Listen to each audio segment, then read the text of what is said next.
So I'm going to move on anyway to a new topic, which is number.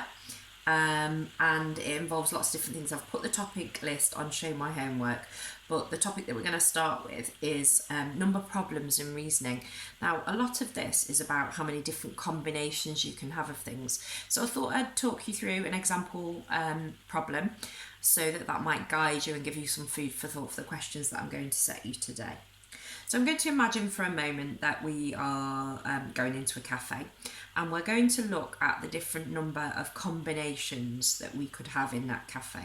So I'm going to keep it really simple. I'm not going to use names of foods. I'm going to use ABC, etc., just to try and demonstrate. So imagine, to start off with, that we went into a cafe and it had 3 starter options and it had 4 main course options. And the question might be, how many different combinations of meals can we have? Now, some of you will go straight to the answer on this, but I'm just going to take it through logically, because then the more difficult questions that come later, you'll understand my method.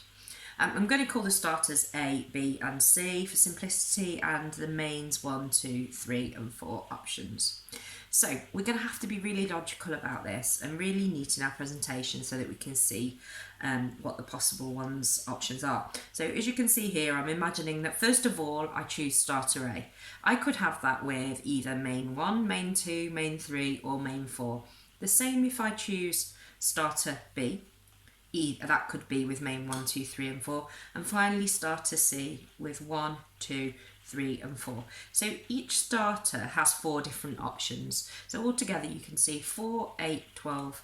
There are 12 options, 12 different combinations for that.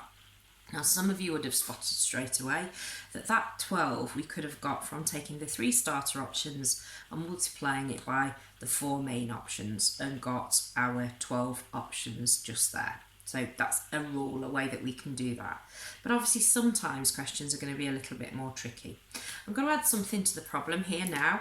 I'm going to just say that there are 2 dessert options as well. 2 dessert options. Let's have a think about how we could work out how many options there are in total. Well, what we could do is go through every single one of these and say that for starter A with main B, I could either have dessert X, or I could have the same thing with dessert Y. And then I could go through and say A with 2, dessert X, or A with 2 and dessert Y. So if you can see, for every single option I had before, I'm now going to have another option with a different dessert. So the easy way of looking at that is there are going to be twice as many options now with 2 desserts. So 12 times 2 equals 24. So from the very beginning, 3 starters with 4 mains and 2 different options for desserts would have given us those 24 options. So this is kind of the visual way of representing it. This is the kind of straight to maths way that we could have gone ahead with that.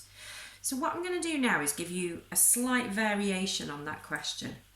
A question might say, what if you have already chosen starter B? If you have already chosen starter B, what are the different options that you could choose? So we know that here we had starter B with 1, 2, 3 and 4 main courses, but also we've got desserts to think about now, so we would have had X and Y from each of those. So if we wanted to work this out and write it down visually like that, hopefully you can see there are 4 options with 2 different dessert options for each main. So altogether we would have had 8 options. Now let's have a look at how that works with our numerical way of doing things. Now it's a bit different this time, because if we had a starter, main and a dessert to choose in 3 different spaces, we had previously 3 starter options, 4 main options and 2 dessert options to multiply together. However, this time the starter option's been taken away, the decision's already been made for you, so we don't have any variety just there. So the only sum that we have left is the combinations of different main and dessert options that could go with starter B. So again, another way of representing that there would be 8 different options. Hopefully that will help you with the variety of questions that I'm going to give you to do today as the first part of our number topic. Good luck.